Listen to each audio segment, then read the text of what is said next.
अस्सलाम वालेकुम जनाब, कैसे हैं आप सब। उम्मीद है जी सब ठीक ठाक होंगे। हम बात करेंगे जी new web series Heera Mandi पर। हीरा मंडी जो कि दिमाग में आते ही पहली जो बातें हमारे दिमाग में हमारे जहनों में आती हैं वो रेड लाइट एरिया है, वो बदनाम गली है, वहाँ पर ये होता है वो होता है। दर हकीकत वहाँ पर ऐसा कुछ होता नहीं था। इसकी पूरी कहानी, इसकी पूरी हिस्ट्री मौजूद बताई गई है इसके अंदर। इस वेब सीरीज़ के अंदर संजय लीला बंसाली ने ये मूवी बनाई है जनाब। इसका स्क्रिप्ट उन्हें 14 साल पहले मिल गया था, लेकिन उन्होंने ये जो लाहौर में मौजूद हीरा मंडी है इस पर जो अब सीरीज़ शुरू किया है, बहुत ज़बरदस्त है। कैसे ये हीरा मंडी बदनाम गली में तब्दील हुई, इसकी पूरी हिस्ट्री आपको मिलेगी। बहुत ज़बरदस्त सीरीज़ चल रही है, नेटफ्लिक्स पे चल रही है, देखिएगा ज़रूर जनाब। गंगूबाई के बाद संजय लीला की ये दूसरी बेस्ट है, लेकिन उनकी तो सारी मूवीज़ बहुत अच्छी होती हैं, आप भी ज़रूर देखिएगा।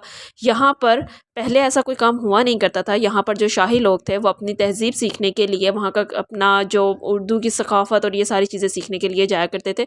वहाँ पर ऐसा कोई काम होता नहीं था। दरअसल ये बदनाम गली तब बनी जब अंग्रेज़ों की हुकूमत शुरू हुई, तो उन्होंने वहाँ पर मौजूद लड़कियों को सेक्स वर्कर बनने पर मजबूर किया था।